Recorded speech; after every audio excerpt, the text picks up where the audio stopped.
On est vraiment fiers de vous. Ce qui a été dit à huis clos dans la salle d'à côté nous rend encore plus fiers de vous. On vous dit pas tout, mais c'était que des choses chouettes et positives. Vous avez vraiment impressionné vos challengers. Vous nous avez vraiment impressionnés. On s'attend toujours à ce que, et en fait, à chaque fois, vous nous sortez des trucs de dingue. C'est une semaine, je dois dire, assez exceptionnelle pour l'école, puisqu'on va travailler avec la marraine de l'école, Pauline Legnaud, donc fondatrice de la marque Gemio, qui nous a proposé un sacré challenge qui est de réfléchir à sa nouvelle campagne de marque. Depuis que l'école a été créée il y a 7 ans, on a un rêve avec toute l'équipe, c'est qu'une marque choisisse une campagne proposée par nos étudiants et on espère que ce sera celle proposée pour Gemio.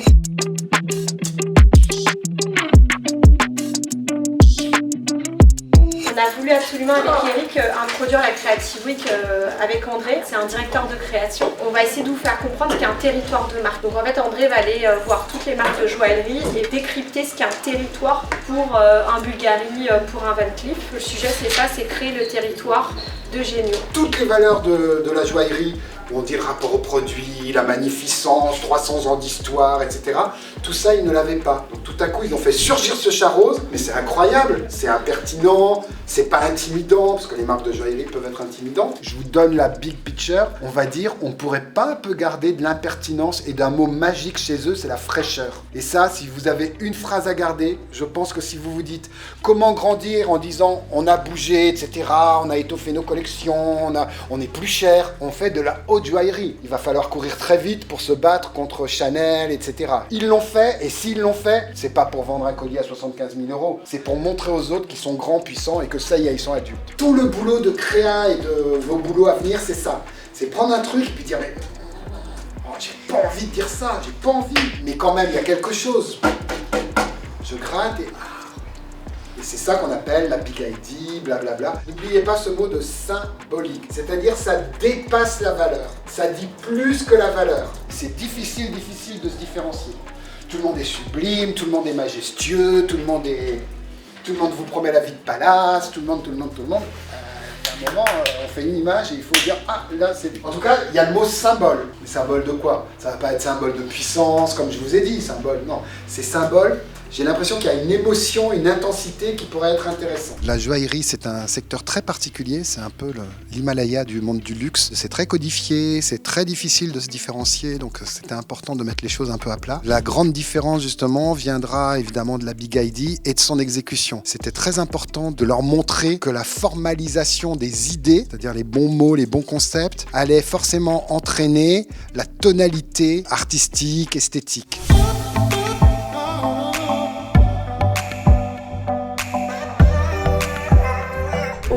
Qui nous reste, on va tout skipper là, on va sur la Big ID direct. Direct. Ouais. Okay. Comment on va faire les visuels de cette campagne, si ça va être nature morte, si ça va être un portrait, si ça va être un lifestyle. En fait, les significations, en tout cas, de l'image qu'on va mettre dans notre publicité. Il faut genre aller sur de la couleur, il faut aller sur un truc qui est disruptif. Parce qu'ils ont dit, il faut de la fraîcheur. Même, il a dit un truc que je trouve super vrai. S'il rentre dans ce truc de bourgeoisie hyper carré, hyper classique, pour moi, genre, l'identité de marque existante un peu, elle part complètement. Parce que tout le truc de leur marque, c'est justement, eux, ils ont dit, on est une marque, on est des joailliers modernes. Elle a dit que, ok, que c'était une marque qui était née d'une union et tout, mais que c'était aussi, enfin faut pas tourner autour de ça parce que elle voulait que ce soit pas restreint et que les gens ils achètent pour la naissance d'un bébé, mais le lien, pour taille ton bac. Mais le lien il reste là. Le lien il reste, hein. C'est pas parce que tu dois. Le lien est pas uniquement entre mari et femme, mari et mari, femme et femme. Je veux dire, oui, mais ce que je veux dire, c'est le par lien, exemple, il peut être entre. Il y a des maisons de joaillerie ou de haute joaillerie, genre on pense à elle parce qu'on pense direct à Tiffany, amoureuse, tu vois. Il Ils faut ont les fonctionné choquer, comme genre. ça, hein. Ils ont marché en étant. Grave. Et même Eric a fait que de le dire. Pour moi, il faut vraiment remettre. En fait, il a dit on doit penser affichage. Justement, Ouais, genre, il faut que affichage quand métro. il faut exactement, il faut que penser à l'affiche. Il faut que vous voyez un truc dans le métro, vous vous arrêtez en mode bam, J'ai une idée.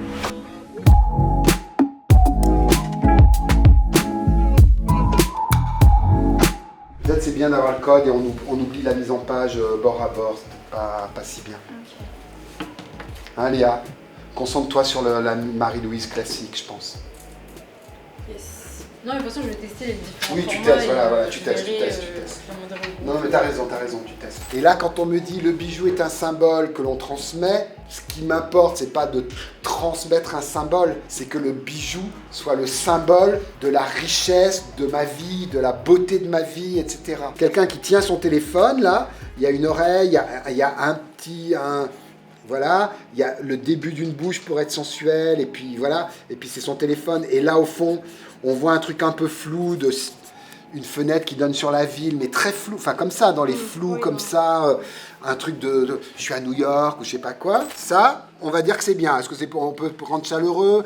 Là, elles sont trop grises, là, elles sont très marquées, ça, c'est trop marqué, ça, peut-être pas assez, ça, je trouve que c'est pas mal. Donc on égalise ça, la situation, elle est très bien.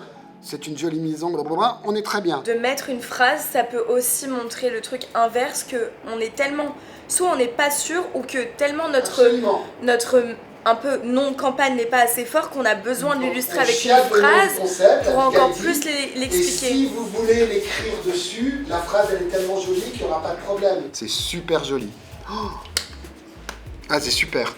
Si vous me travaillez toutes les silhouettes comme ça, comme une vraie ombre, plus sensorielle. Je pense que le coaching avec André nous a pas mal aidé, surtout les créas avec leur visuel, de dire ce qu'elle est, ce qu'elle est pas, où il fallait retravailler. Pour la partie plus business, parce que du coup on est divisé vraiment en deux parties, ça va être tout le côté marketing digital. Maintenant qu'on a compris ce qu'on veut montrer au-delà de nos idées, comment on va le mettre en papier et en visuel, il y a besoin de redéfinir certains codes, de bien les mettre en avant, et la vraie question c'est comment on va amener nos idées, comment on va pouvoir, pour qu'une personne passe dans la rue, comprenne directement ces codes-ci.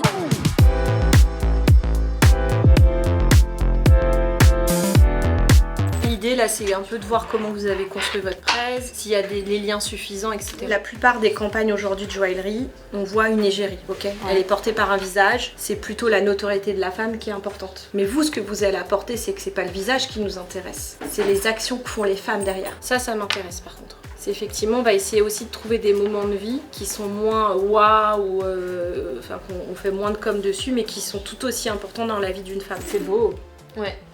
Bravo, attends, mais c'est les filles qui ont bossé ça ? Ouais, je crois que c'est Léa qui a fait. Ouais. Wow. Une femme qui s'habille touche un collier, le souvenir est suggéré par la voix. Ça, c'est la scène de Titanic. Vous l'avez, la scène de Titanic ? Hein ? Vous avez regardé Titanic ? Oui, j'ai regardé. Quand elle a son collier comme ça, le cœur de l'océan, et tu sais, elle le touche, elle fait « Ah !» Elle se remémore, je l'ai bien fait ou pas ? Oui. Quand je vois votre concept, c'est qu'à un moment on est en train de dépasser le bijou comme accessoire de mode. Toutes les marques l'ont mis à ce niveau, le bijou devient accessoire. Et vous dites non stop, enfin limite on s'en fout qu'il soit beau, qu'il aille bien avec mes bagues, c'est le bijou en lui-même quoi. L'émotion, quand est-ce qu'on la voit sur le visage ? Vous vous souvenez le Covid, on avait nos masques, l'émotion elle passait par où ? Les yeux. Tu vois, et c'est là où on ressent tout. Si on est malin, dans un œil, on peut voir un énervement, on peut voir un agacement. Tu vois, aller creuser un peu ça. Vous avez un concept canon, enfin moi j'en suis convaincue. Vous, est-ce que vous êtes convaincu de votre idée et est-ce que vous pensez que ça peut convaincre la marque ? Oui, je pense que ça peut convaincre la marque parce que pour une fois on a vraiment une idée qui ressemble même visuellement à ce qu'on pourrait vraiment voir dans la rue. Enfin, c'est pas que un exercice scolaire, etc. Et moi je pense aussi qu'avec l'émotion, c'est vraiment un truc qui peut les toucher. C'est plus qu'un bijou, c'est un souvenir, etc. Et surtout si on fait le rapprochement avec Pauline, le souvenir de Gemio quand elle a créé la marque et faire le lien avec cette campagne, je pense que ça va beaucoup la toucher.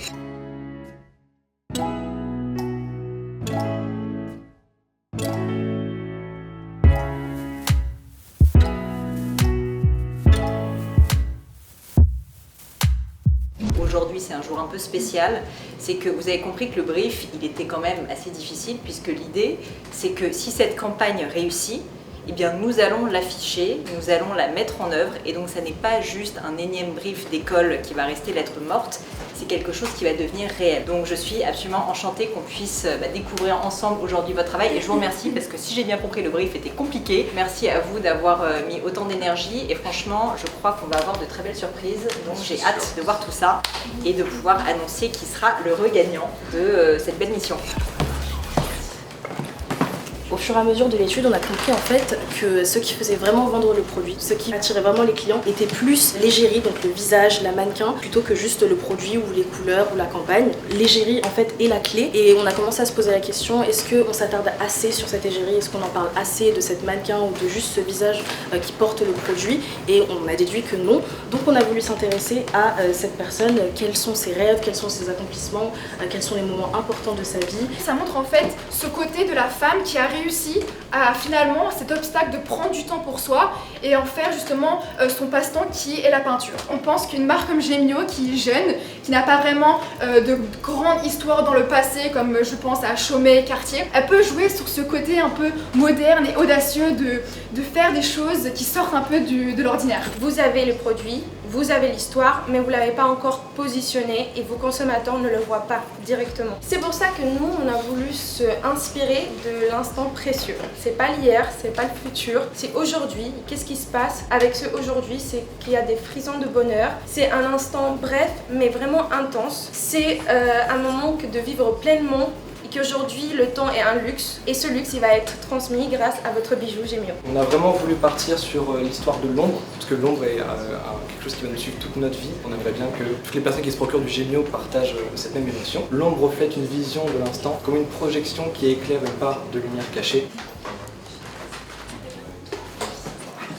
À travers cette présentation, nous avons voulu installer la marque Gemio comme un acteur phare du monde de la joaillerie. Pour notre génération aujourd'hui et les autres générations, la signification des souvenirs est très importante car on cherche à les garder en soi pour toujours, que ça soit à travers des photos, des albums, des vidéos ou même à travers des bijoux. Ici, le bijou incarnerait justement le souvenir précieux qui est profondément ancré dans la mémoire. On veut le représenter à travers l'iris d'un œil pour justement sa symbolique universelle de la mémoire et de l'émotion. Dans cet œil, on retrouverait l'instant précieux. Ce serait en corrélation avec une nature morte présentée sur la partie droite de l'affiche. Pour conclure, les points forts de notre campagne serait utiliser les souvenirs et le fait de vouloir les enfermer dans un objet. Et à travers notre campagne, on veut jouer avec les émotions, ce qui est très disruptif dans le monde de la joaillerie. Bravo! On va avoir un peu de travail maintenant pour réfléchir à tout ça. Peut-être qu'on peut faire une petite pause de 10 minutes, le temps de réfléchir un peu, d'en discuter.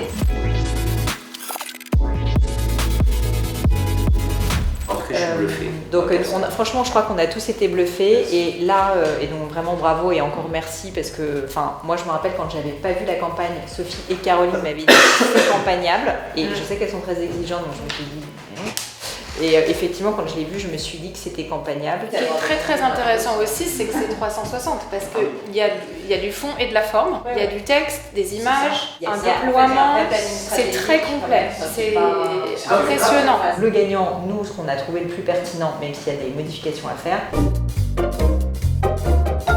Chez Gemio, si vous voulez faire une petite balade, venez avec moi. Là c'est la réception. Je prends pas très fort parce qu'il y a 50 personnes qui travaillent ici. On va pas les déranger. Mais en tout cas, c'est très grand. Venez voir. Là, il y a un côté un peu artistique. Ils montrent un peu leurs œuvres. En tout cas, très honorée d'être ici. Hein. C'est une très belle maison. Vraiment. Les locaux, les gens, ils sont adorables.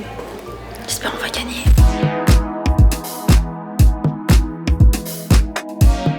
De réaliser notre rêve pédagogique, donc vous êtes une promotion historique. Pour moi, c'est pas un groupe qui gagne, c'est PSL qui gagne aujourd'hui. Quand je vois la mécanique des campagnes, franchement, je trouve que l'association parfaite, le visuel du 3, les mots du 2, une inspiration du 1, vous êtes assez, même totalement complémentaires, on sent qu'on participer à une même culture et c'est la culture PSL et je tiens à vous remercier du fond du cœur. Sincèrement, quand on a vu vos 3 campagnes, c'est drôle, Sharif m'a dit, mais en fait c'est d'un niveau meilleur que ce qu'on aurait eu avec une agence et pourtant on a déjà travaillé avec beaucoup d'agences. On a été sincèrement impressionnés, bluffés par ce que vous avez fait parce que vous avez réussi à allier tous les 3 un aspect business, vous avez compris en profondeur la marque, vous y avez ajouté aussi une dimension très esthétique, très campagnable. L'enjeu pour nous il est énorme sincèrement, c'est des centaines de milliers d'euros, c'est beaucoup de risques qui vont être pris et nous n'avons jamais fait ça normalement en dehors d'un travail avec une agence. En plus on a a commencé à convenir avec Pierre-Éric, c'est qu'on va probablement communiquer sur le fait qu'on a fait ça en collaboration avec la Paris School of Luxury. Donc ça veut dire que peut-être même que vos noms, et c'est bien probable, seront cités. On veut vraiment montrer que c'est une collaboration et que c'est vous qui l'avez faite à nos côtés. Qu'en fait c'est une école qui n'est pas juste une école, c'est vraiment professionnalisant. La preuve d'ailleurs, vous avez des campagnes qui sortent. L'équipe qui a gagné, l'équipe numéro 1, celle qu'on a décidé de choisir et qui va voir son affiche dans le métro.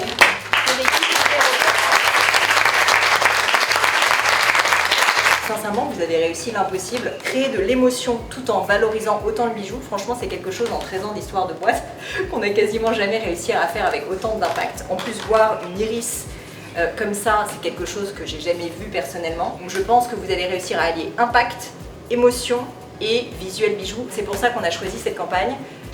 Qui pour moi est vraiment une campagne digne des plus grandes agences de publicité aujourd'hui que je connaisse. Donc un grand bravo à vous. Wow. On est bouche bée. On est bouche bée. On est vraiment fiers de l'équipe parce que c'était vraiment un énorme défi pour nous. En fait, on peut que être reconnaissant, que ce soit par rapport à l'école ou par rapport à la marque. Le fait de voir notre travail se concrétiser, il n'y a pas plus beau en fait. Je suis choquée, de dire de passer à côté du métro et c'est nous, ça va être grandiose.